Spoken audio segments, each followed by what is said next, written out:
Assalamualaikum warahmatullahi wabarakatuh. Perkenalkan, nama saya Aditya Lutfi Irawan. Nomor NIM saya 197 006164164040. Pada kesempatan kali ini saya ingin mengerjakan tugas UTS mata kuliah metodologi penelitian K01. Di sini saya akan membahas tentang jurnal yang telah saya buat atau makalah yang telah saya buat, yaitu berjudul Sistem Pakar Diagnosa Penyakit pada Gigi berbasis web dengan metode certainty factor. Latar belakang: gigi merupakan bagian dari tubuh manusia yang sangat penting bagi proses pencernaan makanan. Seseorang dipastikan akan sulit mengunyah makanan jika gigi terdapat beberapa masalah atau juga mengalami sakit. Sebagian besar masyarakat ini acuh kepada kesehatan gigi dan menganggap kesehatan gigi itu tidak penting. Padahal dari penyakit yang terdapat pada gigi dapat menimbulkan penyakit yang dapat membahayakan organ tubuh lainnya. Sebagian besar masyarakat Indonesia tidak melakukan pemeriksaan dan berobat ke dokter. Hal ini disebabkan karena kurangnya kesadaran dan pengetahuan masyarakat terhadap pentingnya menjaga kesehatan gigi. Selain itu, biaya pemeriksaan gigi yang mahal juga menjadi faktor kenapa masyarakat tidak melakukan pemeriksaan dan perawatan gigi secara rutin. Karena itu, saya sebagai penulis bermaksud untuk mengembangkan sistem pakar yang berguna dalam memberikan informasi kepada masyarakat tentang penyakit pada gigi.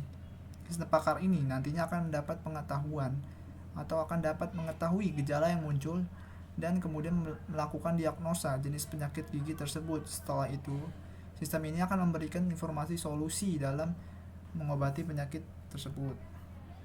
Rumusan masalah: bagaimana cara membuat sistem pakar untuk mendiagnosa penyakit gigi menggunakan bahasa pemrograman PHP dan MySQL dengan menggunakan metode certainty factor. Tujuan penelitian: membangun sistem pakar yang dapat mendiagnosa penyakit gigi berdasarkan gejala yang dialami dan juga memberikan informasi dan solusi dalam menanggulanginya. Kesimpulan awal: dari hasil studi literatur tentang penyakit pada gigi, dapat diketahui bahwa sistem pakar mendiagnosa penyakit gigi dapat diambil berdasarkan dari data gejala atau diagnosa yang dirasakan oleh penderita, yang kemudian diproses oleh sistem ini untuk memberikan solusi yang tepat dalam menangani permasalahan penyakit yang diderita oleh user tersebut. Ringkasan jurnal terdahulu.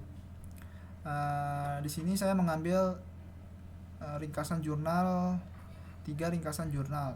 Untuk jurnal yang pertama itu berjudul Sistem Pakar Mendiagnosa Penyakit Gigi Menggunakan Metode Certainty Factor. Penulisnya yaitu Siti Zaharah, Katen Lumban Batu. Kelemahan yang saya dapat dari jurnal pertama ini yaitu tidak adanya diagram yang menunjukkan langkah-langkah pembuatan sistem pakar ini, dan juga tidak adanya UML, serta tidak adanya data solusi untuk menangani penyakit tersebut.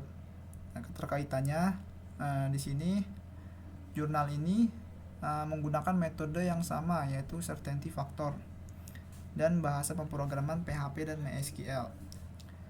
Sedangkan untuk penyempurnaan yang saya lakukan dari jurnal ini yaitu menambahkan tabel solusi dalam menangani penyakit yang diderita oleh user atau pengguna. Kemudian ringkasan jurnal yang kedua dari judul Sistem Pakar untuk Diagnosa Penyakit Gigi dan Mulut. Penulisnya Vandalita Ninik Al-Naim.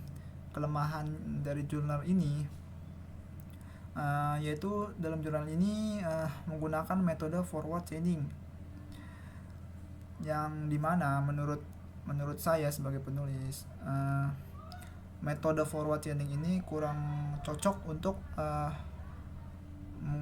penelitian sistem pakar, karena dalam metode forward chaining ini tidak dapat menghitung berapa nilai kepastian yang diinputkan oleh user maupun juga pakar tersebut,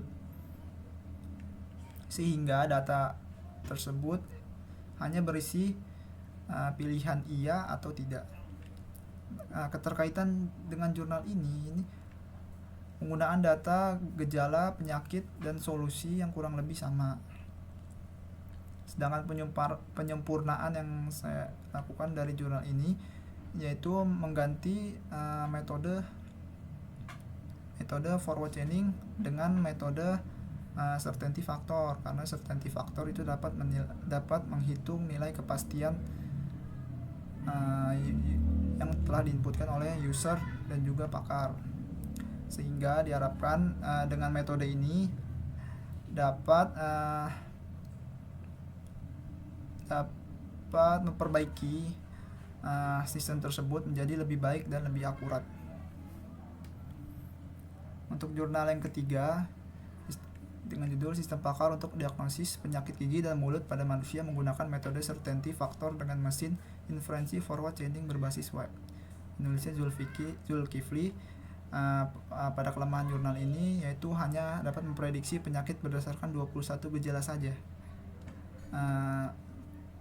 Di sini saya melakukan penyempurnaan, yaitu dengan menambahkan data gejala yang diderita menjadi 30 gejala. Dengan ini diharapkan keakuratan dalam memprediksi penyakit menjadi lebih baik dan lebih akurat. Sini ada flowchart. Flowchart ini yang pertama itu user melakukan login biasanya. Kemudian user akan diberikan pertanyaan. Kemudian user akan menjawab pertanyaan gejala yang diderita oleh user tersebut. Kemudian sistem akan menghitung nilai CF berdasarkan CF rule gejala. Ini nanti ada rumus-rumus dari certainty factor tersebut. Kemudian sistem akan hitung kombinasi nilai CF. Terus kemudian jika sudah semua gejala terhitung, maka akan lanjut ke hitung nilai CF berdasarkan CF rule penyakit. Jika tidak, akan kembali lagi ke hitung nilai CF berdasarkan rule gejala. Sini langkahnya kurang lebih sama. Kemudian setelah semua penyakit terhitung atau nilai kombinasi nilai terhitung, maka sistem akan menampilkan berapa persen sih kecocokan dari gejala yang diderita oleh user atau pengguna itu dengan penyakit yang diprediksi oleh sistem tersebut. Nah, kemudian sistem tersebut akan menampilkan penyakit tersebut dan juga solusi dalam menangani penyakit tersebut. Kemudian metode perancangan. Pengetahuan yang didapatkan berasal dari hasil studi pustaka beberapa jurnal penelitian sebelumnya. Data tersebut kemudian dikelompokkan ke dalam tabel gejala dan penyakit gigi. Di sini yang pertama menentukan parameter jenis penyakit yang menyerang gigi. Ini hasil dari studi pustaka. Di sini ada daftar penyakit gigi. Yang pertama itu ada ID penyakit P01. Untuk penyakit diberikan ID itu P. Di sini terdapat nama penyakitnya. Di sini ada 6 penyakit. Kemudian untuk menentukan gejala penyakit yang menyerang pada gigi. Di sini ada tabel dari gejala. Di sini saya menggunakan ID-nya itu yaitu G. Kemudian di sini ada nama gejala, contohnya bau mulut tidak sedap, kemudian gusi bengkak dan berdarah, sampai di sini saya membuatnya ada 30 gejala. Kemudian solusi dari penyakit pada gigi, saya memberikan ID-nya itu dengan simbol S01 dan seterusnya. Sini ada keterangan solusi dan juga solusi sampai 6. Solusi ini sesuai dengan penyakit, sesuai dengan tabel penyakit yang tadi. Kemudian sini saya referensinya dapat dari jurnal yang sebelumnya atau jurnal terdahulu. Sekian presentasi dari saya, kurang lebihnya mohon maaf. Assalamualaikum warahmatullahi wabarakatuh.